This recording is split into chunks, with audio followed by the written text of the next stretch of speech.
आज के इस वीडियो में हम लोग बात करेंगे लाइट यूटिलिटी हेलीकॉप्टर के बारे में और समझने की कोशिश करेंगे कि क्यों भारतीय वायुसेना और थल सेना को इस हेलीकॉप्टर की रिक्वायरमेंट है। साथ ही इसको कंपेयर करेंगे कामोव के हेलीकॉप्टर KA-226T से।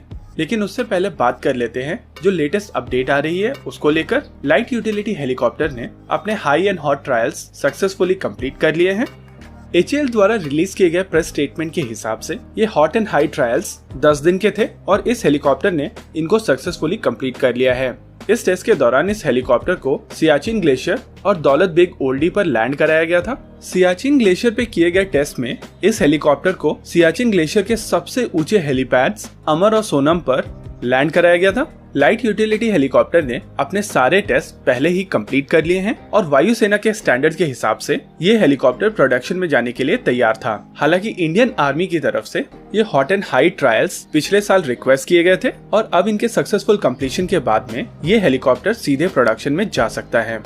इनिशियल प्लान के हिसाब से टोटल 187 हेलीकॉप्टर बनाए जाएंगे और इन 187 हेलीकॉप्टर में से 126 हेलीकॉप्टर इंडियन आर्मी के लिए बनाए जाएंगे और 61 हेलीकॉप्टर इंडियन एयरफोर्स के लिए बनाए जाएंगे। ये ऑर्डर का नंबर आगे बढ़ सकता है और HAL इस हेलीकॉप्टर को सिविलियन मार्केट में भी उतारने की कोशिश कर रहा है। ये हेलीकॉप्टर 3 टन कैटेगरी का हेलीकॉप्टर है और अगर इसको कंपेयर किया जाए ALH ध्रुव से तो ध्रुव 5.5 टन कैटेगरी का हेलीकॉप्टर है, जहां एडवांस लाइट हेलीकॉप्टर ध्रुव में 2 शक्ति इंजन का प्रयोग किया जाता है, वहीं लाइट यूटिलिटी हेलीकॉप्टर में 1 शक्ति इंजन का प्रयोग किया जाता है। शक्ति इंजन फ्रेंच आर्दियान 1 इंजन का इंडियन वर्जन है। इस इंजन के 3 वेरिएंट हैं, 1H, 1H1 और 1HU, जहां 1H एडवांस लाइट हेलीकॉप्टर में यूज किया जाता है, यानी कि ध्रुव में 1H1 लाइट कॉम्बैट हेलीकॉप्टर में यूज किया जाता है, वहीं 1HU लाइट यूटिलिटी हेलीकॉप्टर में यूज किया जाता है। लाइट यूटिलिटी हेलीकॉप्टर में केवल 1 इंजन का प्रयोग किया जाता है और इस हिसाब से अगर आप कहें कि लाइट यूटिलिटी हेलीकॉप्टर 1 इंजन वाला ध्रुव हेलीकॉप्टर है तो ये गलत नहीं होगा। हालांकि अगर बात की जाए इसके कॉकपिट की तो इसका कॉकपिट ज्यादा एडवांस है। इस हेलीकॉप्टर में स्मार्ट कॉकपिट डिस्प्ले सिस्टम का प्रयोग किया जाता है और ये पूरा ग्लास कॉकपिट है। अगर बात की जाए इस हेलीकॉप्टर की स्पेसिफिकेशंस की तो ये highly agile helicopter 3 ton category का है, यानी कि इसका maximum take off weight 3 ton के आसपास है। इसकी क्रूज स्पीड 235 किलोमीटर प्रति आवर है, वहीं इसकी मैक्सिमम स्पीड 260 किलोमीटर प्रति घंटा है। इस हेलीकॉप्टर की सर्विस सीलिंग 6.5 किलोमीटर की है, यानी कि ये 6.5 किलोमीटर की ऊंचाई तक उड़ सकता है। इसकी रेंज 350 किलोमीटर की है और इस हेलीकॉप्टर का एम्प्टी वेट 2 टन से भी कम है। ये हेलीकॉप्टर 1 टन कार्गो लेकर चल सकता है और इसी वजह से ये हेलीकॉप्टर अलग अलग तरीके के मिशंस के लिए काफी ज्यादा कारगर हेलीकॉप्टर है। ये helicopter emergency medical services provide कर सकता है, ट्रुप ट्रांसपोर्ट करा सकता है, यूटिलिटी का काम कर सकता है, सर्च और रेस्क्यू का काम कर सकता है, एरियल रिकॉनेसेंस और सर्वेलेंस का काम कर सकता है और जरूरत पड़ने पर VVIP ट्रांसपोर्ट भी ये हेलीकॉप्टर कर सकता है। अगर बात की जाए HAL के परफॉर्मेंस की इस हेलीकॉप्टर को लेकर तो HAL ने काफी बेहतरीन काम किया है इस हेलीकॉप्टर के ऊपर। अगर बात की जाए इसके बैकग्राउंड की तो भारतीय सेना के हेलीकॉप्टर HAL चीता और चेतक पुराने हो रहे थे और इनको रिप्लेस किया जाना था। इनको रिप्लेस करने के लिए भारतीय सेना की तरफ से 197 हेलीकॉप्टर की रिक्वायरमेंट जारी की गई थी। इसमें से 60 हेलीकॉप्टर ओरिजिनल इक्विपमेंट मैन्युफैक्चरर से खरीदे जाने थे और बाकी 137 हेलीकॉप्टर भारत में बनने थे HAL द्वारा लाइसेंस के साथ। इस रिक्वायरमेंट के लिए यूरोपियन कंपनी यूरोकॉप्टर का AS550 फेनेक और अमेरिकन कंपनी बेल का बेल 407 स्ट्रॉन्गेस्ट कंटेंडर्स थे, जिसके बाद यूरोकॉप्टर फेनेक को लोवेस्ट बिडर होने की वजह से सेलेक्ट किया गया।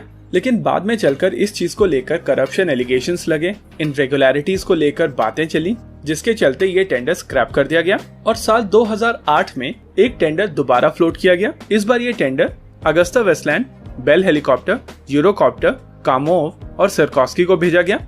इस डील में 30% ऑफसेट का प्रावधान था, यानी कि टोटल डील के 30% भारत में वापस से इन्वेस्ट किए जाने थे, जिसके चलते अमेरिकन कंपनी बेल ने इस टेंडर से खुद को बाहर कर लिया और इसका फायदा मिला कामोव को। बाद में कामोव को इस चीज के लिए सेलेक्ट किया गया।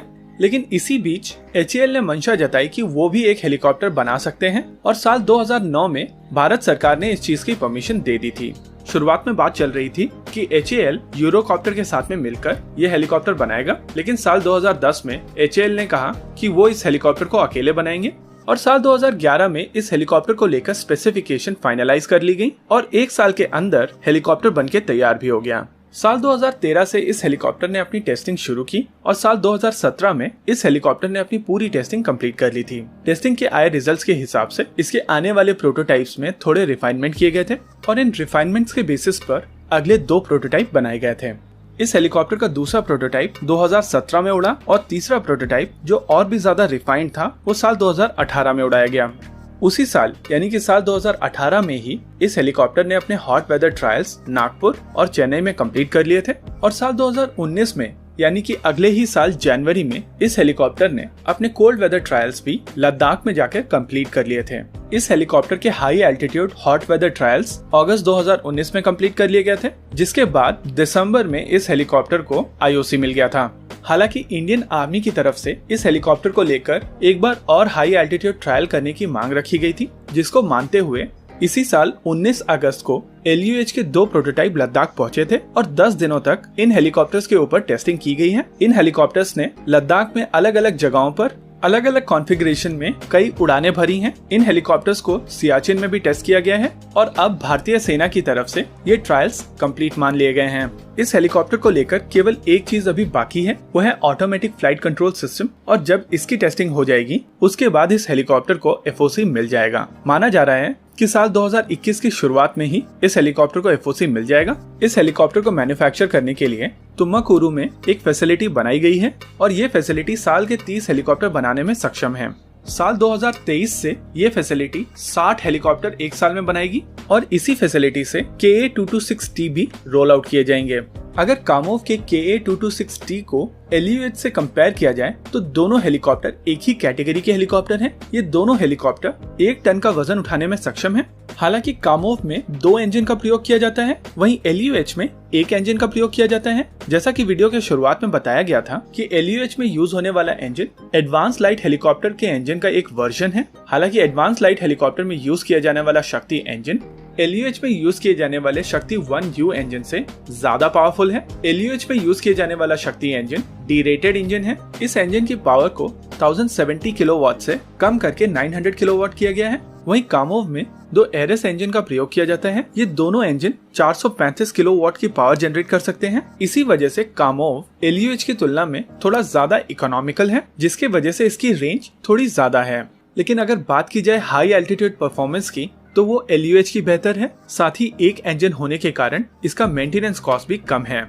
कामोव एक बहुत ही ज्यादा वर्सेटाइल हेलीकॉप्टर है। कोएक्सियल रोटर होने के कारण इस हेलीकॉप्टर में इसके अपने फायदे हैं। वहीं इस हेलीकॉप्टर का केबिन बहुत ही ज्यादा मॉड्यूलर केबिन है, जो इसको बहुत ज्यादा वर्सेटाइल बना देता है। यहाँ पर एक और ध्यान देने वाली बात है, भारतीय सेना को तकरीबन 400 हेलीकॉप्टर बहुत जल्द चाहिए होंगे और ऐसे में ये दोनों हेलीकॉप्टर इस रिक्वायरमेंट को पूर्ण करने के लिए बहुत ज्यादा महत्वपूर्ण हो जाते हैं और इसीलिए भारतीय सेना इन दोनों हेलीकॉप्टर्स को अक्वायर करने वाली है। इस वीडियो के लिए रखते हैं केवल इतना ही। आपको क्या लगता है बताइए हमें कमेंट सेक्शन में। आगे आप कौन सा वीडियो देखना चाहते हैं बताइए हमें कमेंट सेक्शन में। वीडियो को अंत तक देखने के लिए धन्यवाद। अगर आपको वीडियो पसंद आया हो तो आप इसे अपने दोस्तों के साथ जरूर शेयर करें और अगर नहीं पसंद आया तो बताइए हमें कमेंट सेक्शन में आखिर क्यों।